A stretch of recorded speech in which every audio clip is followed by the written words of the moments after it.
Good morning, good afternoon, good evening, wherever you're watching this video from. My name is Aching. Welcome back to my YouTube channel. I'm so excited about today's video. It is a Kenyan recipe, but if I know that it's a recipe that's familiar, actually. It's familiar to different cultures, but it is mashed potatoes, which in Kenya we call it mokimo. And basically, it's mashed potatoes, but in this video I'm using taro root. Taro root is in the family of potatoes, and with my mashed potatoes sometimes I use Yukon Gold potatoes. I'll use taro root, I might use cassava. Honestly, mashed potatoes can be versatile depending on your taste. I just like trying different things. So anyway, for this one it's going to be pounded taro root as a mashed potatoes. I hope that makes sense, guys. But I love trying out different recipes, so that is why you need to subscribe to our YouTube channel so that you can venture out all the ingredients and recipes that I use. So I hope you enjoyed this video. If you have not subscribed, please click on the subscribe button because we need 1,000 subscribers by the end of this year, and I know we can do it.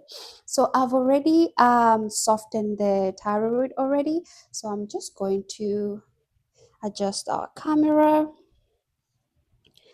Awesome. So I already soften the taro roots. As you can see, that's how it looks like. And what I'm going to do, I sifted the juice, the water from this on this side, but I do like using milk when I'm mashing it to so that it's not dry, and also to give it like a creamy kind of texture. You can definitely use the water that you sifted out from this, but I just like using water. So that's one of the ways that I venture out with my recipes. And also I'm using this. In Kenya, we call this mwiko. It's a very traditional wooden spoon that we use for a lot of things. And that is what I'm going to use. And first, I'm just going to start kind of mashing it a little bit. And I usually have this on the side because sometimes the mashing needs this, works better. You can use from the store, you can buy a masher, I believe, but in Africa we use wooden spoons to do that. So I just love doing this because it just reminds me of home. So, but please feel free to use different tools for this. So what I'm doing, I'm just smashing this.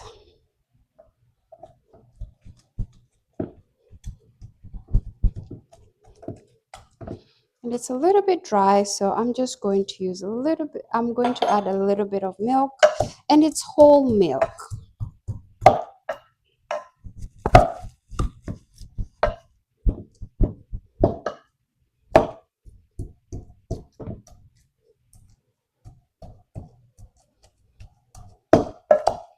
Taro root has a different texture, so that is why I'm having to apply a little bit more of pressure while mashing this. But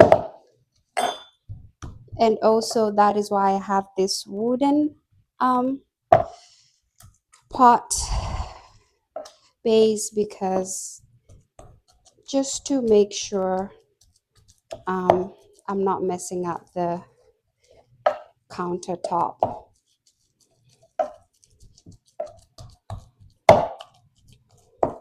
So I'm just mashing this.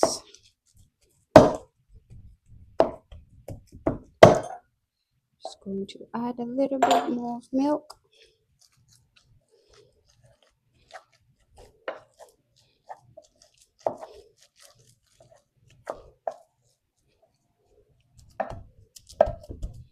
I am more right-handed than left-handed, so that works much better for me.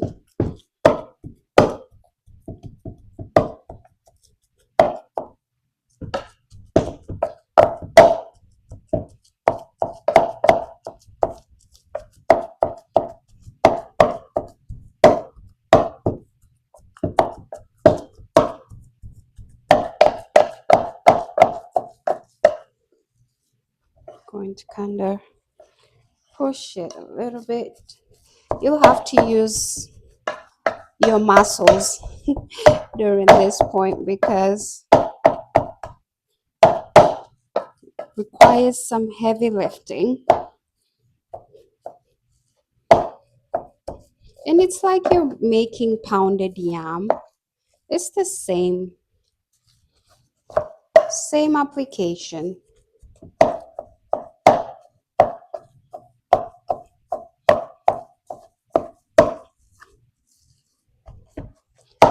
I love the taste of taro root. It's different and the texture is nice. So, like I said, I just love trying out different ingredients.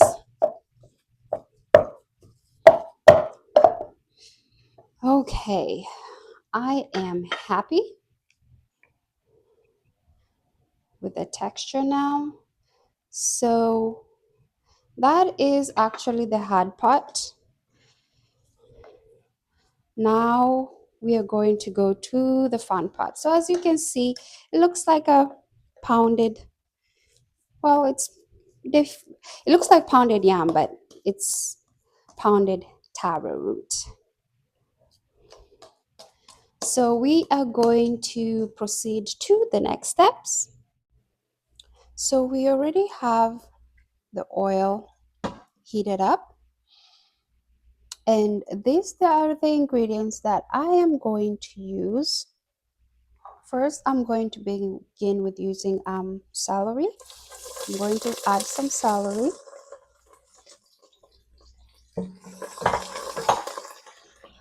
Also, I like using green onions. So I'm going to let those soften just a little bit.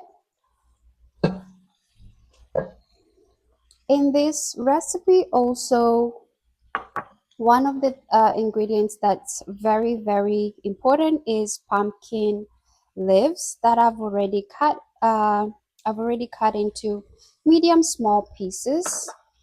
I have some corn, and then I am going to use garlic. I love using garlic and ginger that I'm going to add. And then with this dish, I love using butter because butter makes your pounded taro very, very buttery. You know, it adds a little bit a good texture to it. So I'm using unsalted butter because I'm going to be using salt in this recipe. That's why I'm just using unsalted butter. Here we go.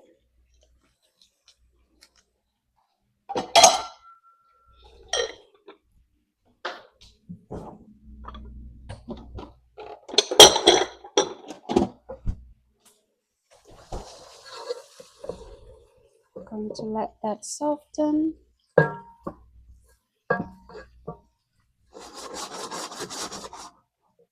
As that soften, I'm going to go ahead and add my garlic and my ginger.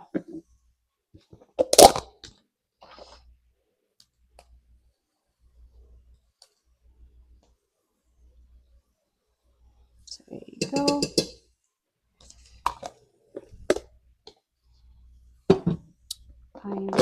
I'm just going to add all of this garlic.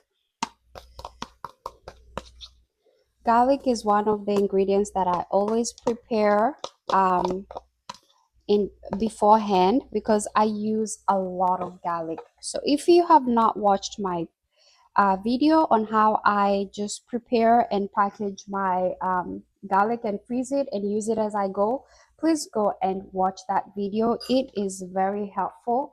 It makes my life so easy. And if you're someone who does not have the opportunity to cook every day and you do not have a lot of time, that's an amazing video to give you tips on how to prepare some of the ingredients that you use every time you cook. Just have them ready and makes your cooking time and experience very easy. So that has softened. Just going to let it soften a little bit more.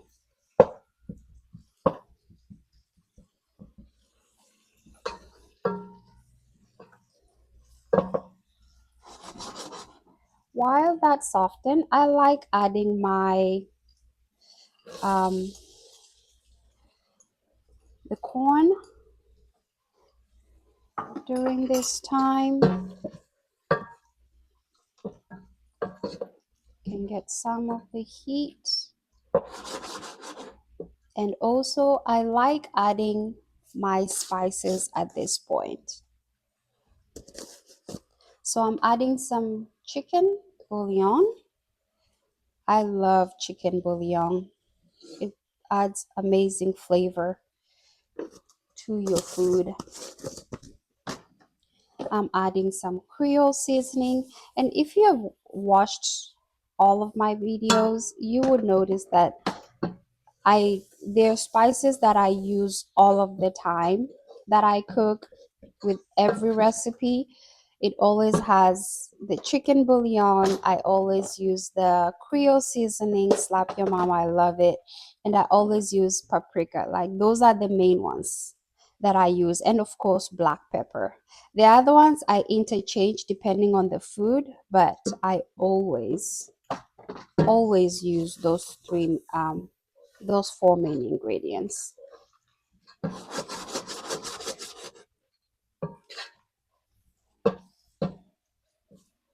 So you can see, stunning, very nice color because of the smoked paprika. I love smoked paprika. It adds amazing color to your food while also adding some smoky flavor. Okay. Just going to add a little bit more of garlic. I love garlic and I love to get the taste of garlic in my food. But if you're someone who is not a fan of garlic, you can add just a little bit or not add at all. Everyone is different.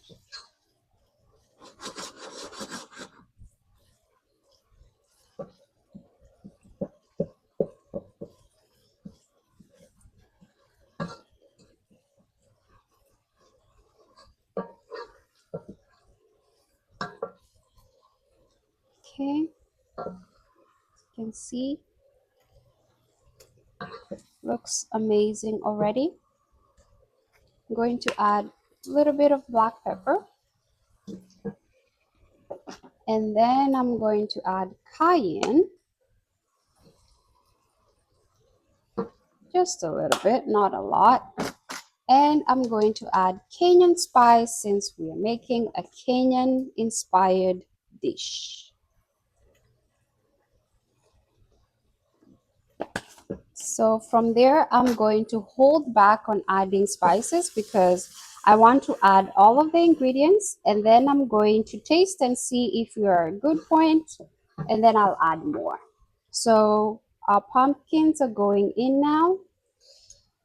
I just like cooking these ingredients, the pumpkin leaves and the the corn in the oil a little bit and in the spice so it can kind of, soak in some of the spice.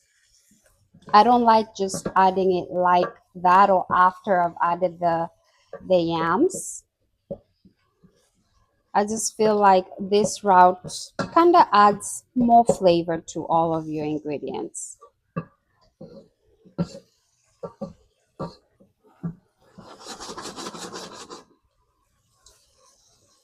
So this is how you're looking. Adding color on top of color, it looks amazing.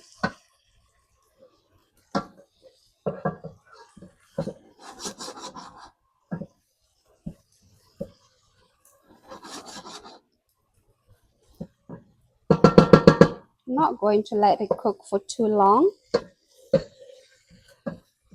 And when you're preparing this type of food, any pounded type of, if it's potato, if it's yams, if it's taro root, you need a heavy wooden spoon.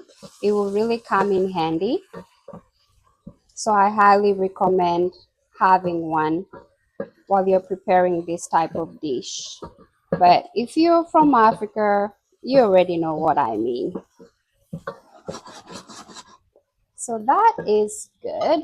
I am going to go ahead and add our pounded taro roots. Oops, I can just, there we go.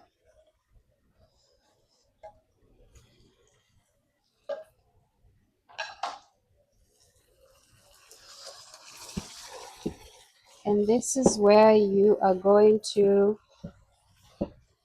use your muscles again.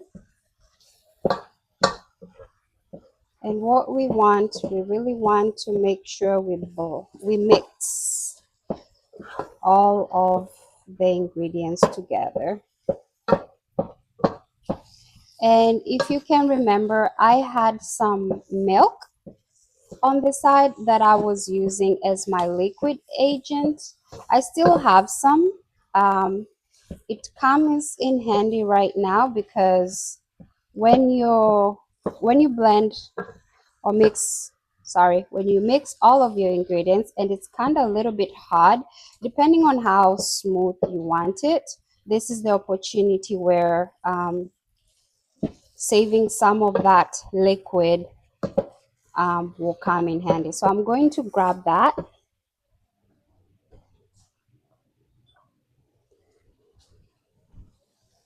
And I'm going to add just a little bit. I only had a little bit left, so I'm going to add all of it.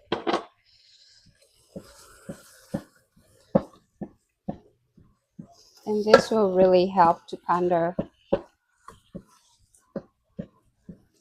help the ingredients mix well. Taro root kind of soaks in a lot of liquid, so just want to keep that in mind.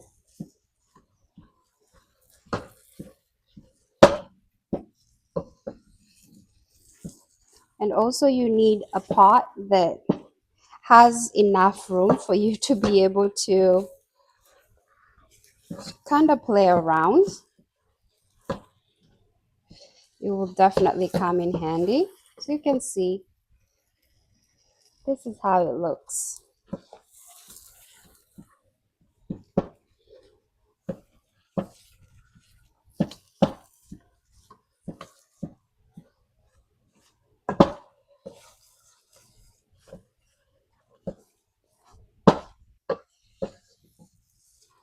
I have the heat on high because all of the ingredients that I added, they do not take long to cook. So this dish, once you have prepared all of your ingredients on the sides, it makes it so easy and it does not take long. So I'm just going to taste and see if we're good on the ingredients. Not ingredients, but on the spices.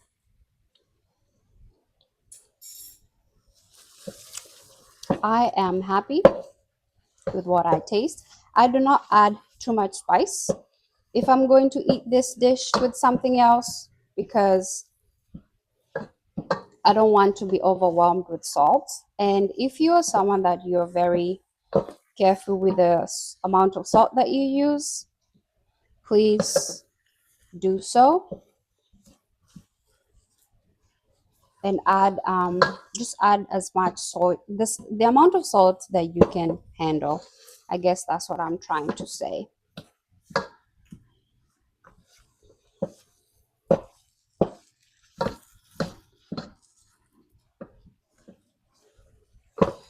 So I'm just going to cook just for a little bit. You cannot, well, with the amount of heat, right now the heat is on medium high, closer to the high. So I can't step away and leave this, or else it's going to burn. So be mindful. If you need to step away to do something, I highly recommend reducing this to low heat so that it does not burn. Um, but honestly, I am happy with what we have so far. And literally, our pounded taro root is ready. As you can see, this is how it looks like. Look how beautiful that is. We have literally created an ingredient that just makes your taro root more fun. Taro root is prepared different ways, and this is just one of the recipes that you can use to prepare your taro roots and make it unique.